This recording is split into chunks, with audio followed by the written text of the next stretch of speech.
പ്രിയ പ്രേക്ഷകർക്ക് വീണ്ടും സ്വാഗതം. പ്രേക്ഷകർ ആവശ്യപ്പെടുന്നത് എന്തോ അതാണ് നമ്മുടെ അധ്യായങ്ങൾ. അനേകായിരം അഭിപ്രായങ്ങളും വാട്സപ്പ് സന്ദേശങ്ങളും ഫോണുകളും വരുന്നുണ്ട്. ഇന്ന വിഷയത്തെക്കുറിച്ചാണ് സംസാരിക്കേണ്ടത്, ഞങ്ങൾക്കത് പ്രയോജനപ്പെടും. ചിലർ യോഗങ്ങളെക്കുറിച്ച് സംസാരിക്കാൻ പറയും. അപ്പോൾ ഇപ്പം നമ്മൾ ലഗ്നത്തെക്കുറിച്ച് 12 ലഗ്നങ്ങളെക്കുറിച്ച് പറഞ്ഞു കഴിഞ്ഞു. അതിന് ആവേശകരമായ സ്വീകരണമാണ് കിട്ടിയത്. എല്ലാവർക്കും അത് വളരെ പ്രയോജനപ്രദമായിരുന്നു. അതിനകത്ത് ശേഷം തമാശയോ അല്ലെങ്കിൽ അതിശയോക്തിയോ ഒന്നുമില്ലാതെ കാര്യങ്ങൾ പറഞ്ഞു പോയി എന്നുള്ളതാണ് എല്ലാവരും അഭിപ്രായപ്പെട്ടത്. ഇപ്പോൾ അനേകം പേര് ചോദിച്ചിരിക്കുന്നു, ഓരോ ആളുകൾക്കും ഓരോരോ ഗ്രഹങ്ങൾ അതാത് സ്ഥലത്ത് നിന്നാൽ എന്തായിരിക്കും ഫലം എന്ന് വെച്ചാൽ, നവഗ്രഹങ്ങളെല്ലാം ഓരോ സ്ഥലത്ത് നിന്നാൽ, ഓരോ രാശിയിൽ നിന്നാൽ അതിൻ്റെ ഫലം ഇതുപോലെ ഒന്ന് പറഞ്ഞു തന്നാൽ പഠനാർഹമായിരുന്നു, കാര്യങ്ങൾ ഗ്രഹിക്കാൻ വളരെ എളുപ്പമായിരുന്നു എന്നഭിപ്രായപ്പെട്ടു. അതിനെക്കുറിച്ച് ആലോചിച്ച് ലഗ്നത്തിൻ്റെ കഴിയട്ടെ, ആ 12 ലക്കം കഴിയട്ടെ, അത് കഴിഞ്ഞിട്ട് നമുക്ക് അതിനിടയിൽ വേറെ 1-2 എപ്പിസോഡുകൾ ചെയ്തിട്ടുണ്ട്. അത് കഴിഞ്ഞിട്ട് വേണം ഇത് ചെയ്യാൻ എന്ന് കാത്തിരിക്കുകയായിരുന്നു. അപ്പോൾ നമ്മൾ ഇപ്പോൾ നവഗ്രഹങ്ങൾ ഓരോ സ്ഥലത്തും ഓരോ മനുഷ്യന് 1 മുതൽ 12 വരെ ഭാഗങ്ങളിൽ നിന്നാൽ ഉള്ള അനുഭവങ്ങൾ, ആദിത്യൻ, ചന്ദ്രൻ, ചൊവ്വ, ബുധൻ, വ്യാഴം, ശുക്രൻ, ശനി, രാഹു, കേതു, ഗുളിയൻ, ഇവരെല്ലാം ഓരോ സ്ഥലത്ത് നിന്നാൽ എന്തായിരിക്കും ആകാംക്ഷയാണ് ആളുകളുടെ. അവരുടെ ഗ്രഹനിലയെല്ലാം വെച്ച് നോക്കുമ്പോൾ അവരുടെ ആകാംക്ഷയ്ക്ക് അതിരില്ല. അറിയാനുള്ള ആഗ്രഹമാണ്, അറിയാനുള്ള വ്യഗ്രതയാണ്. അതിനേക്കാൾ ഉപരി വിശ്വാസയോഗ്യതയാണ്, ചാനലിനോടുള്ള വിശ്വാസയോഗ്യതയാണ്. വഴിതെറ്റിക്കില്ല, അല്ലെങ്കിൽ വേണ്ടാധീനം പറഞ്ഞ് ആളുകളെ ഹിമാലയ പർവ്വതം കയറ്റി നേരെ അറബിക്കടലിലേക്ക് താത്തൂല എന്നുള്ള വിശ്വാസതയാണ് ആളുകൾ ഇങ്ങനെയെല്ലാം ചോദിക്കാനും പറയാനും ഇടയാക്കുന്നത്. സന്തോഷമുണ്ട്, അത് ചെയ്യാൻ താല്പര്യമുണ്ട്. വളരെ സിമ്പിളായ കാര്യമാണ്. അത് സിമ്പിളായി തന്നെ അശേഷം അതിശയോക്തി ഇല്ലാതെ പറയാം. നമുക്കിന്ന് ആദിത്യനെ കുറിച്ച് പറയാം. ആദിത്യൻ എന്ന് വെച്ചാൽ സൂര്യൻ. സകല ജീവജാലങ്ങളുടെയും എല്ലാ തരത്തിലുള്ള തേജസ്സും ഐശ്വര്യവും ആകെ ലോകത്തിന്, പ്രപഞ്ചത്തിന് തന്നെ എല്ലാ ജീവനും പകരുന്ന ഒരു സംഗതിയാണ് ആദിത്യൻ. ആദിത്യൻ ഇല്ലാത്ത ഒരവസ്ഥ നമുക്ക് ഗ്രഹണം നടക്കുന്ന സമയത്ത് അറിയാം. ആദിത്യൻ മറയുമ്പോഴുണ്ടാകുന്ന ആ അന്തരീക്ഷം, ജീവജാലങ്ങൾക്കെല്ലാം ഉണ്ടാകുന്ന വ്യതിയാനങ്ങൾ, പക്ഷിമൃഗാദികളെല്ലാം എന്തെല്ലാമോ കാട്ടിക്കൂട്ടുന്ന ഒരവസ്ഥ ഒക്കെ നമ്മൾ സാധാരണ ഇവിടെ ഗ്രഹണകാലത്തൊക്കെ കണ്ടിട്ടുണ്ട്. അപ്പൊ ആദിത്യൻ ഇല്ലാതെ വന്നാലത്തെ അവസ്ഥ എന്തായിരിക്കും എന്നൊന്ന് നമുക്ക് ചിന്തിക്കാൻ പോലും പറ്റില്ല അത്തരം കാര്യങ്ങളെ കുറിച്ച്. അപ്പൊ എല്ലാത്തിൻ്റെയും എന്നുവെച്ചാൽ ജീവജാലങ്ങൾക്കും മാത്രമല്ല സസ്യങ്ങൾക്ക് പത്രഹരിതം ഉണ്ടാക്കണമെങ്കിൽ ആദിത്യം വേണം. അതുപോലെ നമുക്ക് സോളാർ സിസ്റ്റം വർക്ക് ചെയ്യണമെങ്കിൽ ആദിത്യം വേണം. ലോകത്ത് ആദ്യമായി സോളാർ സിസ്റ്റത്തിൽ വർക്ക് ചെയ്യുന്ന ഒരു വിമാനത്താവളം ഉണ്ടായത് കേരളത്തിൽ നെടുമ്പാശ്ശേരിയാണ്. അതുപോലുള്ള അത്ഭുതങ്ങളെല്ലാം സംഭവിക്കുന്നത് സൂര്യനിൽ നിന്നാണ്. സൂര്യൻ്റെ ആ പ്രഭയാണ് മറ്റ് ഗ്രഹങ്ങൾക്കെല്ലാം പ്രചോദനമാകുന്നത്. അത് പറയാതിരിക്കാൻ നിവൃത്തിയില്ല. സൂര്യൻ്റെ ക്ഷേത്രം, സ്വക്ഷേത്രം ചിങ്ങം, ഉച്ചക്ഷേത്രം മേടം, നീചക്ഷേത്രം തുലാം. ഇത് ആദ്യം ഓർത്തിരിക്കണം. സൂര്യന്റെ സ്വക്ഷേത്രം ഏതാണ്, നീചക്ഷേത്രം ഏതാണ്, ഉച്ചക്ഷേത്രം ഏതാണ്. ഉച്ചത്തിന്റെ 7 നീചം, മേടത്തിന്റെ 7 തുലാം. അത് ഓർത്തിരിക്കുക. പിന്നെ സൂര്യന് ബന്ധുക്കൾ ആരെല്ലാമാണ്? വ്യാഴവും ചന്ദ്രനും കുജനും സൂര്യന്റെ ബന്ധുക്കളാണ്. ഇവര് സൂര്യനുമായിട്ട് വളരെ അടുത്ത് വർത്തിക്കുന്നു. പിന്നെ ശത്രുക്കൾ ആരാണ്? ശനി. അത് അച്ഛനും മകനുമാണെന്ന് ഞാൻ എപ്പോഴും പറയാറുണ്ട്. ശനി കൊടിയ ശത്രുവാണ്. ശുക്രൻ, അതുപോലെ രാഹു, കേതു, ഇവരെല്ലാം ആദിത്യന്റെ ശത്രുക്കളാണ്. എന്നാൽ സമനായിട്ട് ആരെയാണ് കണക്കാക്കുന്നത്? ബുധനാണ്. ബുധൻ ആദിത്യന് ഈക്വലാണ്. ബുധൻ സമനാണ് എന്നാണ് പറയുന്നത്. ഇതാണ് ആദിത്യനെ കുറിച്ച് നമുക്ക് പറയാനുള്ള ഒരു ചെറിയ കാര്യം. അതിനെക്കുറിച്ച് പറഞ്ഞാൽ ഒരു ദിവസം മുഴുവൻ ഇരുന്ന് പറയാവുന്ന കാര്യങ്ങളും മറ്റു കാര്യങ്ങളൊക്കെ ഉണ്ടാവും. നമുക്കിവിടെ ആവശ്യമില്ല. നമുക്ക് വളരെ ചെറിയ ഒരു സ്പെക്ട്രം, ഒരു ചെറിയ ഒരു ഒരു ഒരു കാര്യം, ഒരു പ്രപഞ്ചത്തിന്റെ ചിത്രം കടലിൽ കാണുമ്പോൾ വളരെ വിശദമായി കാണും. ഒരു കുടത്തിൽ വെള്ളം നിറച്ച് അതിൽ വെച്ച് കാണുമ്പോൾ ആ ഒരു രീതിയിലാണ് നമുക്ക് കാണാൻ സാധിക്കും. ആ റൗണ്ടിൽ മാത്രമേ ആ ചിത്രം കാണാൻ സാധിക്കൂ. അതുപോലെ ഇതൊരു ചെറിയ വിശദീകരണമാണ്. ഇതിന് മിനിറ്റുകളെ സമയമുള്ളൂ, സമയപരിധികളുണ്ട്. അപ്പൊ അതുകൊണ്ട് നമുക്ക് വേഗം കാര്യത്തിലേക്ക് കടക്കാം. മുഖതാവിൽ ഇത്രയും കാര്യങ്ങൾ പറഞ്ഞുകൊണ്ട് നമുക്ക് മുന്നോട്ട് കടക്കാം. അപ്പോൾ ആദിത്യൻ മേടത്തിൽ നിന്നാൽ എന്താണ് അവസ്ഥ? മേടമാണല്ലോ ആദ്യത്തെ രാശി. മേട രാശിയിൽ നിന്നാൽ എന്താണ് സ്ഥിതി എന്നുള്ളതാണ്. ഈ മേടത്തിൽ നിൽക്കുമ്പോൾ ഈ നിൽക്കുന്ന ആളുടെ ലഗ്നം പലതാകാം. ചിങ്ങലഗ്നമാകാം, കന്നി തുലാം ലഗ്നമാകാം. പക്ഷേ മേടത്തിൽ ആദിത്യൻ നിന്നാൽ അതിൻ്റെ പ്രത്യേകത എന്താണ്? മേടം അവൻ്റെ ഉച്ചക്ഷേത്രമാണ്. ഉച്ചക്ഷേത്രമാണ്. മേടത്തിൽ ആദിത്യൻ നിൽക്കുന്ന ആളുകളെ സംബന്ധിച്ചിടത്തോളം അവർ എന്തെങ്കിലുമൊക്കെ ആയിത്തീരും. 10ാം ഉദയം കേട്ടിട്ടുണ്ടാവും. വിഷു കഴിഞ്ഞിട്ട് 10ാം ദിവസമാണ് സൂര്യൻ അത്യുച്ചത്തിൽ വരുന്നത്. ആ സമയത്ത് നമുക്കറിയാം ഭയങ്കരമായ ചൂടായിരിക്കും. അന്തരീക്ഷമാകെ വല്ലാത്ത നീറിപ്പുകഞ്ഞ് നിൽക്കുകയായിരിക്കും. അപ്പൊ ആ സൂര്യന്റെ ശക്തിയാണ് അവിടെ കാണിക്കുന്നത്. മേടം 10.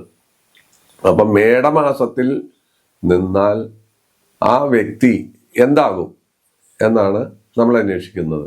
സാഹസം, ധൈര്യം, രാജതുല്യത, കുലീനത, അതുപോലെ രക്തദൂഷ്യങ്ങളും രക്തസംബന്ധമായ ചില രോഗങ്ങളുണ്ടാകും. ബുദ്ധി, തന്നിഷ്ടം.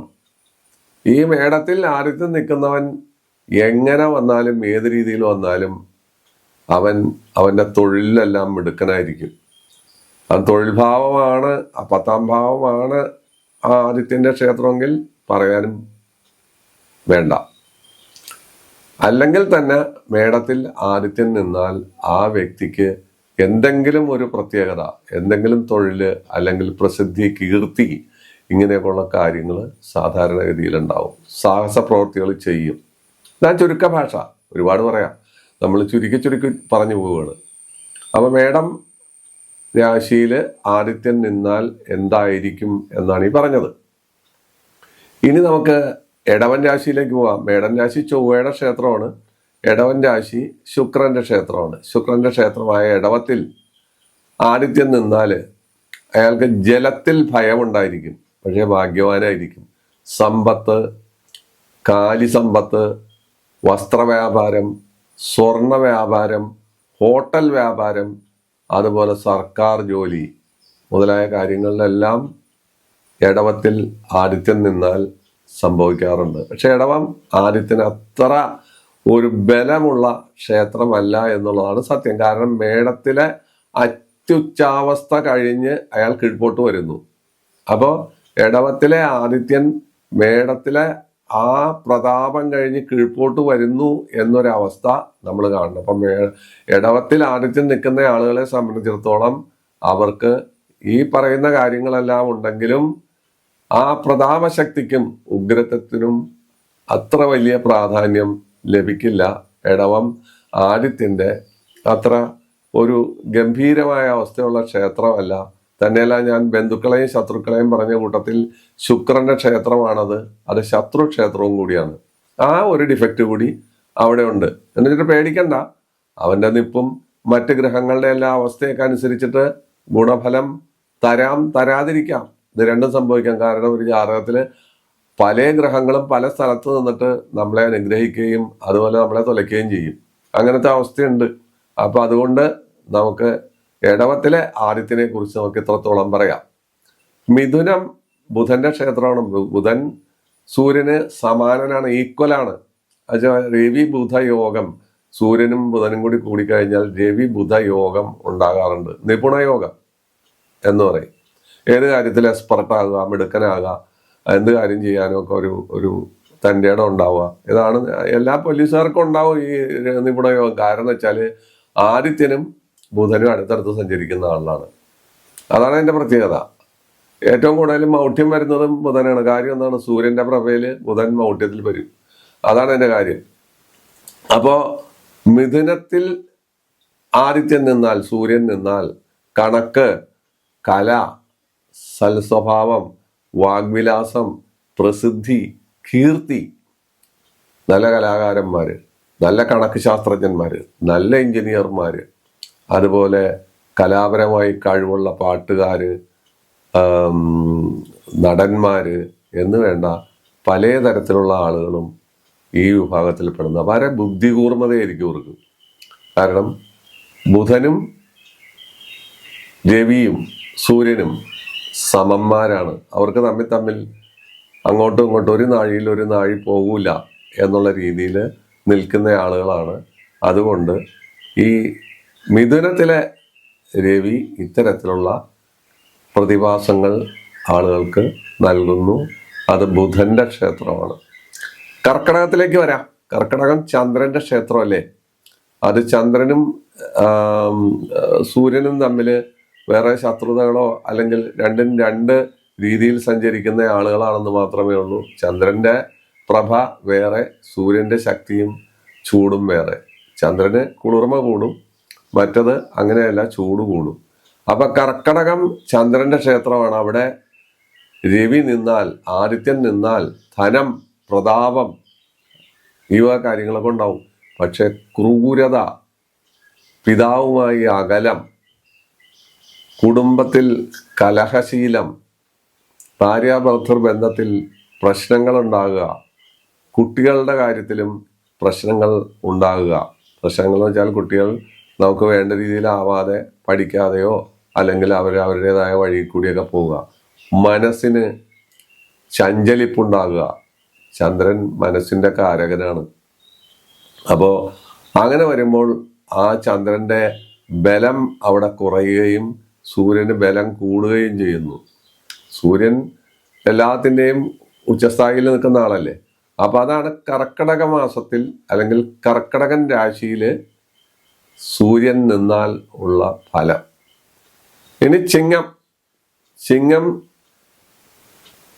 ഇദ്ദേഹത്തിന്റെ സ്വക്ഷേത്രമാണ്. സ്വക്ഷേത്രത്തിലാണെങ്കിലും ഈ സ്വക്ഷേത്രത്തിൽ നിൽക്കുന്നതായ സൂര്യന് മറ്റ് ഗ്രഹങ്ങൾ സ്വക്ഷേത്രത്തിൽ നിൽക്കുന്ന അത്ര ഒരു കീർത്തിയോ പ്രസിദ്ധിയോ അല്ലെങ്കിൽ ശക്തിയോ ആരും കൽപ്പിച്ചു കൊടുത്തിട്ടില്ല. അയാളുടെ സ്വക്ഷേത്രമാണത്. സ്ഥിരത, പരാക്രമം, പരോപകാരം, സർക്കാർ ജോലി, കീർത്തി, ഇവ കാര്യങ്ങളൊക്കെ ഉണ്ടാകും. എന്നിരുന്നാൽ പോലും ഇപ്പൊ മേടത്തിൽ നിൽക്കുന്ന ആ പ്രതാപം ചിങ്ങത്തിനുണ്ടോ എന്ന് ചോദിച്ചാൽ ഇല്ല എന്നാണ് അതിന് മറുപടി. അയാളുടെ സ്വക്ഷേത്രമാണ്, സ്വന്തം വീടാണ്. എന്നാൽ പോലും അവിടെ ഈ പറയുന്ന പ്രതാപം കിട്ടുന്നില്ല. അപ്പോ ഇതൊക്കെയാണ് അതിന്റെ അവസ്ഥ. ബുധന്റെ ക്ഷേത്രമായ കന്നി, ബുധന്റെ രണ്ട് ക്ഷേത്രം ഉണ്ടല്ലോ, മിഥുനവും കന്നിയും. അപ്പൊ ബുധന്റെ ക്ഷേത്രമായ കന്നിയില് ആദിത്യൻ നിന്നാൽ, സൂര്യൻ നിന്നാൽ സർക്കാർ ജോലി, നല്ല വാക്ക്, സംസാരം, മഹാൻ എന്നൊക്കെ വിളിക്കുന്ന ആ അവസ്ഥ, സാഹചര്യത്തിനനുസരിച്ച് അവർ ചലിക്കും. അവര് ചില രാഷ്ട്രീയ കക്ഷികൾ ഭരണാധികാരത്തിൽ വരുമ്പോൾ തലേ ദിവസം വരെ അവരെ വിമർശിച്ചിരുന്ന ചില സമുദായ നേതാക്കളെല്ലാം ഓന്തിനെ പോലെ നിറം മാറി ഈ വന്ന ആള് തലേ ദിവസം വരെ കൊള്ളരാത്തവനാണ്, ഒന്നിനും കൊള്ളാത്തവനാണെന്ന് പറഞ്ഞ ആൾക്ക് ഭരണം കിട്ടുമ്പോൾ അവരുടെ കൂടെ കൂടും. സാഹചര്യം എന്താണോ ആ സാഹചര്യത്തിനനുസരിച്ച് കന്നിമാസത്തിൽ സൂര്യൻ നിൽക്കുന്ന ആളുകൾ പെരുമാറിക്കളയും. പിന്നെ ഇതിനകത്ത് ഒരു കാര്യം കൂടി പറയാനുണ്ട്. ഇപ്പൊ മേടത്തിൽ സൂര്യൻ നിന്നാൽ, ആ മേടമാസത്തിൽ സൂര്യൻ നിന്നാൽ, ഇടവമാസത്തിൽ നിന്നാൽ, തുലാമാസത്തിൽ അല്ലെ കന്നിമാസത്തിലൊക്കെ നിന്നാൽ ആ ജനിക്കുന്ന ആളുടെ മാസം അതായിരിക്കും. കന്നിമാസത്തിൽ സൂര്യൻ നിന്നാൽ ഇയാൾ ജനിച്ചിരിക്കുന്നത് കന്നിമാസത്തിലാണെന്ന് നമ്മൾ കാണണം. മേടത്തിൽ നിന്നാൽ മേടത്തിൽ ജനനം ഉണ്ടെങ്കിലേ ആ മേടത്തിൽ സൂര്യൻ നിൽക്കുള്ളൂ. അപ്പൊ അയാളുടെ ജനനമാസമാണത്. അപ്പൊ ഇടവത്തിൽ നിന്നാൽ സൂര്യൻ ഇടവത്തിൽ നിന്നാൽ ഇടവ മാസത്തിലാണ് നമ്മൾ ജനിച്ചതെന്ന് നമ്മൾ കണ്ടോളണം. ഏത് മാസത്തിലാണോ സൂര്യൻ നിൽക്കുന്നത് ആ മാസത്തിലായിരിക്കും ജനനമാസം, ജന്മമാസം. അപ്പൊ കന്നിയുടെ കാര്യം പറഞ്ഞു. കന്നിയില് സൂര്യൻ നിന്നാൽ അവരുടെ സ്വഭാവം, അവർ ഏത് രീതിയിൽ പെരുമാറും, അവർ ഒന്നിനെ പോലെ നിറം മാറും. എന്നിരുന്നാൽ അവര് മിടുമിടുക്കന്മാരും യോഗ്യന്മാരും സമുദായ പ്രമാണിമാരും ജനങ്ങളെ വശീകരിക്കാൻ കഴിവുള്ളവരും ഉദ്യോഗമുള്ളവരും മറ്റെല്ലാ തരത്തിലുള്ള ആളുകളായിരിക്കും. തുലാം ശുക്രന്റെ ക്ഷേത്രമാണ്. ശുക്രനും ആദിത്യനും തമ്മിൽ ശത്രുതയുണ്ടെന്നൊക്കെ നേരത്തെ നമ്മൾ കണ്ടു കഴിഞ്ഞതാണ്. അതിന്റെ നീചക്ഷേത്രമാണ്. സൂര്യന്റെ നീചക്ഷേത്രമാണ് തുലാം. അടിക്കടി പരാജയങ്ങൾ, വാക്കിന് വ്യവസ്ഥയില്ലാതെ പാപകർമ്മങ്ങൾ ചെയ്യുക, വിരോധങ്ങൾ, ധനവ്യയം, അതുപോലെ അന്യാക്ഷേപം, പരാജയങ്ങൾ, വീട് വിട്ട് നാടോടിയെ പോലെ നടക്കുക, അന്യദേശത്ത് ചെന്ന് പരാന്നം ഭക്ഷിച്ച് ജീവിക്കുക, ഇതെല്ലാം തുലാത്തിലെ നീചനായ സൂര്യന്റെ ഫലമാണ്. നീചഭംഗം ഉണ്ടെങ്കിൽ വകുപ്പ് മാറും. നീചത്തിൽ നിൽക്കുന്ന സൂര്യൻ എന്ന് വെച്ചാൽ തുലാമാസത്തിൽ ജനിച്ച വ്യക്തി, സൂര്യൻ തുലാത്തിലായിരിക്കും. തുലാത്തിൽ സൂര്യൻ നീചനാണ്.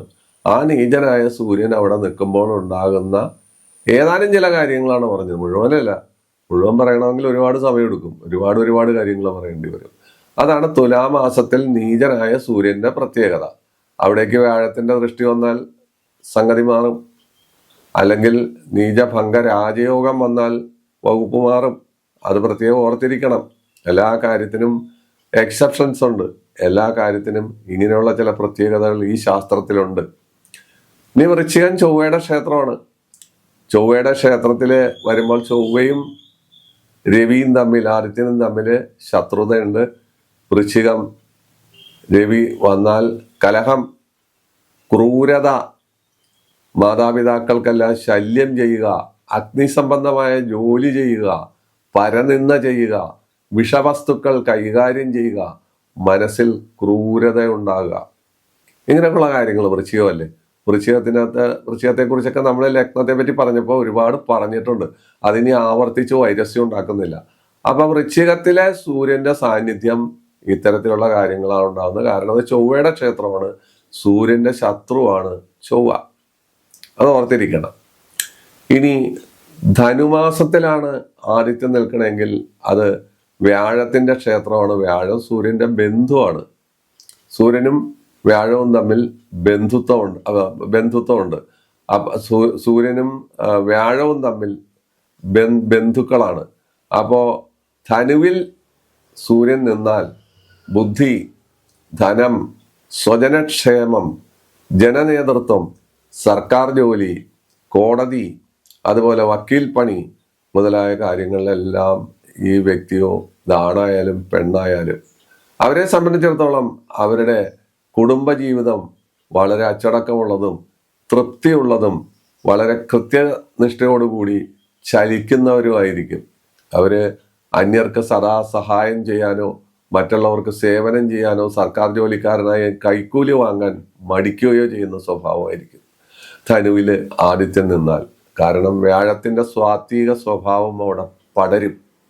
വ്യാഴം സ്വാത്വികനാണ്. വ്യാഴം ക്രമം വിട്ടൊന്നും ചെയ്യില്ല, ക്രമം വിട്ടൊന്നും കൊടുക്കുകയില്ല. അപ്പൊ അങ്ങനെ വരുമ്പോൾ ധനുവിൽ ആദിത്യം നിൽക്കുന്ന ധനുമാസത്തിൽ ജനിച്ച വ്യക്തി ഈ രീതിയിലെല്ലാം പെരുമാറി ജനശ്രദ്ധ ആകർഷിക്കുന്നു എന്നുള്ളതാണ് ഏറ്റവും വലിയ കാര്യം. ഇനി മകരമാണ്, അടുത്തത് മകരമാണ്.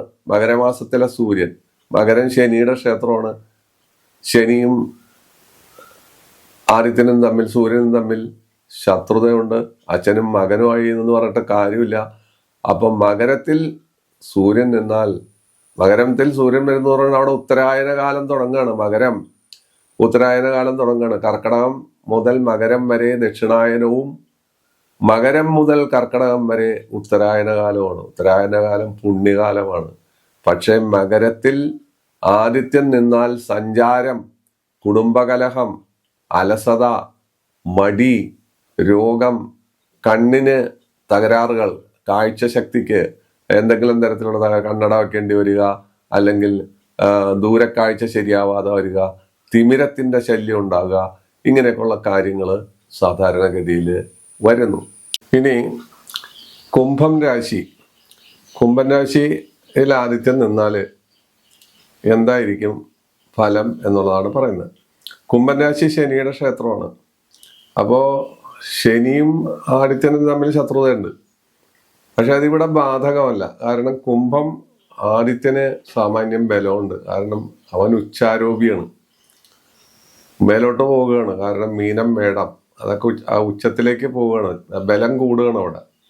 അപ്പൊ അങ്ങനെ കുംഭം രാശിയില് ആദിത്യൻ നിൽക്കുമ്പോൾ ജനിക്കുന്ന ആളുകൾ, അവരെ സംബന്ധിച്ച് അവര് ഷാഠ്യ സ്വഭാവം, പിടിവാശി, അതാണ് അവരുടെ ഒരു പ്രത്യേകത. അന്യരോട് സ്നേഹവും കാര്യങ്ങളൊക്കെ ഉണ്ട്. സൽബുദ്ധികളായിരിക്കും, അവര് ജനപ്രിയരായിരിക്കും, ജനനേതാക്കന്മാരായിരിക്കും, അല്ലെങ്കിൽ പഞ്ചായത്ത് മെമ്പറോ മുനിസിപ്പൽ കോർപ്പറേഷൻ അതുപോലെ MLA മുതലായ കാര്യങ്ങളിലൊക്കെ അവർ തിളങ്ങും വിളങ്ങും ഒക്കെ ചെയ്യും. പക്ഷെ അവര് വസ്ത്രധാരണത്തിലൊന്നും വലിയ കാര്യമായ താല്പര്യമൊന്നും ഉണ്ടാവില്ല. സുഹൃത്തുക്കൾ ധാരാളം ഉണ്ടാവും. ഈ സുഹൃത്തുക്കളോടൊന്നും ആത്മാർത്ഥമായ സമീപനം ആയിരിക്കുമെന്ന് പറയാൻ പറ്റില്ല. അവരുടെ ഉള്ളിലൊന്ന്, പ്രവൃത്തി വേറൊന്ന്. ഇങ്ങനെയുള്ള കാര്യങ്ങൾ, ശത്രുക്കളെ ഒതുക്കാൻ ഒരു പ്രത്യേക കഴിവ് ഇവർക്ക് ഉണ്ടാവുന്നുള്ളതാണ് ഏറ്റവും വലിയ പ്രത്യേകത. ഇതാണ് കുംഭം രാശിയില് ആദിത്യൻ നിന്നാൽ ഉണ്ടാകുന്ന പ്രത്യേകത. ഈ കാര്യങ്ങൾക്കെല്ലാം ചില വ്യത്യാസങ്ങളും മാറ്റം മറിച്ചിലുകളും വരുന്നത് അതാത് ക്ഷേത്രങ്ങളിൽ നിൽക്കുമ്പോൾ മറ്റ് ഗ്രഹങ്ങളുടെ ദൃഷ്ടി വരുന്നതും അതുപോലുള്ള കാര്യങ്ങൾ ഇതിന് മാറ്റമറിച്ചിലുകൾ ഉണ്ടാക്കാം, ഏറ്റക്കുറച്ചിലുകൾ ഉണ്ടാക്കാം. കൃതകൃത്യത നമുക്കൊന്നിലും പറയാൻ പറ്റില്ല. അപ്പോൾ ശനിയുടെ ക്ഷേത്രമാണെങ്കിൽ പോലും കുംഭത്തിൽ നിൽക്കുന്ന ആദിത്യൻ പ്രത്യേക തരത്തിലുള്ള ചില ഗുണങ്ങൾ ആളുകൾക്ക് കൊടുക്കുന്നു, അവരുടെ സ്വഭാവവിശേഷങ്ങളിൽ പ്രത്യേകതകൾ ഉണ്ടാവുന്നു എന്നെല്ലാം നമുക്ക് കാണാൻ സാധിക്കുന്നു. അത് അവിടെ നിൽക്കട്ടെ. ഇനി മീനൻ രാശിയിലേക്ക് പോകാം. മീനൻ രാശി വ്യാഴത്തിന്റെ ക്ഷേത്രമാണ്. ആ മീനൻ രാശിയില് ആദിത്യൻ നിന്നാൽ ആദിത്യൻ സാമാന്യം ഉച്ചബലവാനാണ്, മേടത്തിലേക്ക് പോവുകയാണ്. മേടമാണ് അത്യുച്ചം, ഇത് ഉച്ചമാണെന്ന് പറയാം. മീനമാസത്തിലെ സൂര്യൻ എന്ന് എല്ലാവർക്കും അറിയാവുന്ന കാര്യമാണ്. ചൂട് വളരെ ശക്തിയായിരിക്കും. മീനത്തിന്റെ പ്രത്യേകത ചൂടാണ്. മേടത്തിന് അതിനേക്കാൾ വലിയ ചൂടായിരിക്കും. അപ്പോ അത്തരക്കാര് വ്യാപാരം, കച്ചവടക്കാരായിരിക്കും, അല്ലെങ്കിൽ വലിയ വർത്തക പ്രമാണിമാരായിരിക്കും. ഹോൾസെയിൽ ബിസിനസ്, മറ്റു കാര്യങ്ങൾ, ധനം, ബുദ്ധി, ഗൂഢതന്ത്രങ്ങൾ, കീർത്തി. ഗൂഢതന്ത്രം എന്ന് വെച്ചാൽ കച്ചവടത്തിന് ഗൂഢതന്ത്രം ആവശ്യമാണ്. അതുപോലെ ഭരണപരമായ നേട്ടങ്ങൾ ഉണ്ടാക്കാനുള്ള കഴിവ്, ഇങ്ങനെയൊക്കെയുള്ള കാര്യങ്ങൾ മീനമാസത്തിലെ ആദിത്യൻ നൽകുന്നുണ്ട്. മീനമാസത്തിലെ ആദിത്യൻ വ്യാഴത്തിന്റെ ക്ഷേത്രത്തിലായതുകൊണ്ട് അവർക്ക് സാമാന്യം കച്ചവടക്കാരായാലും എന്തായാലും സൽപ്പേര് നിലനിർത്താനുള്ള ഒരു വ്യഗ്രതയുമുണ്ട്. ഒരു തരത്തിൽ പറഞ്ഞാൽ രണ്ട് മനസ്സാണ്. അവര് രണ്ട് മനസ്സായിട്ടായിരിക്കും ജീവിക്കുന്നത്. ജനങ്ങളുടെ മുമ്പിൽ വളരെ ഭംഗിയായി പോളിഷ്ഡായിട്ട് പെരുമാറുകയും അകമേ വേറൊരു തരത്തിൽ പെരുമാറുകയും ചെയ്യുന്ന സ്വഭാവവും ഇവർക്ക് ഉണ്ടാകാറുണ്ട്. കാരണം അത് കച്ചവട തന്ത്രമാണ്, കച്ചവടത്തിന്റെ ഒരു സ്വഭാവമാണ്. അല്ലെങ്കിൽ അത്തരത്തിലുള്ള സ്വഭാവ രീതികൾ രാഷ്ട്രീയ പ്രവർത്തനത്തിലായാലും ഓഫീസ് ജോലിയിലായാലും മറ്റേത് തരത്തിലായാലും അവര് അനുവർത്തിച്ചു വരുന്നുണ്ട്. ഇതെല്ലാമാണ് ഈ 12 ഭാവങ്ങൾ, മേടം മുതൽ മീനം വരെ ഉള്ള ഭാവങ്ങളിൽ ഉള്ള രാശികളിൽ ആദിത്യൻ നിന്നാൽ ഉണ്ടാകുന്ന ഫലം. ഇതില് ഒരുപാട് അപവാദങ്ങൾ ഉണ്ട്. അപവാദങ്ങൾ ഞാൻ പറഞ്ഞു. ആ ഓരോ ക്ഷേത്രത്തിൻ്റെയും സൂര്യനുമായിട്ടുള്ള ശത്രുത, മിത്രഭാവം, ബന്ധുഭാവം, സമത്വം, ഈ വക കാര്യങ്ങൾ പരിഗണിക്കണം. പിന്നെ രണ്ടാമതായി പറയുമ്പോൾ രാത്രി പകൽ എന്നുള്ള ഭേദം, ഉത്തരായനം ദക്ഷിണായനം എന്നുള്ള ഭേദം, ഈ ഭേദങ്ങളെല്ലാം കണക്കിലെടുത്തിട്ട് വേണം നമ്മൾ ഫലനിർണ്ണയം ചെയ്യാൻ. ഇവിടെ നമ്മൾ ഈ പറയുന്ന ഫലങ്ങൾ ഒരു സാമാന്യ ഫലം മാത്രമാണ്. ഈ ഫലങ്ങളെല്ലാം കണ്ടുകൊണ്ട് ആളുകൾ ചോദിക്കും, സാധാരണ വരുന്ന ചോദ്യങ്ങളാണ്, അങ്ങനെ പറഞ്ഞല്ലോ, എൻ്റെ ഇങ്ങനെയാണല്ലോ നിൽക്കുന്നത് എന്നൊക്കെ പറയുന്നതിന് ഒരുപാട് വ്യതിയാനങ്ങൾ സാധാരണഗതിയിൽ നമ്മുടെ ഈ ശാസ്ത്രത്തിൽ, ഇത് ഒരു പ്രത്യേക ശാസ്ത്ര ശാഖയാണ്, നിഗൂഢ ശാസ്ത്രമാണ്. അങ്ങോട്ടും ഇങ്ങോട്ടും ഒക്കെ ചെറിയ കാര്യങ്ങൾ കൊണ്ട് തന്നെ മാറ്റങ്ങൾ വന്നു പോകും എന്നുള്ളതും പ്രേക്ഷകർ മനസ്സിലാക്കണം. ഇതാണ് ആദിത്യൻ ഓരോ സ്ഥലത്ത് നിന്നാലുള്ള പ്രത്യേകത. ഇനി നമുക്ക് ഈ എപ്പിസോഡ് ഇവിടെ നിർത്താം. അടുത്ത എപ്പിസോഡ് അടുത്ത ആഴ്ച കാണാം. അതിൽ ഇതിനേക്കാൾ ഭിന്നമായിട്ട് ചന്ദ്രന്റെ കാര്യമായിരിക്കും പറയുന്നത്. അതിൽ ഓരോന്നിൽ ഓരോ പ്രത്യേകതകളായിട്ടായിരിക്കും വരുന്നത്. ഈ അധ്യായം നിങ്ങൾക്ക് ഇഷ്ടപ്പെട്ടു എന്നുള്ള വിശ്വാസത്തോടു കൂടി ഇവിടെ അവസാനിപ്പിക്കട്ടെ. നന്ദി, നമസ്കാരം.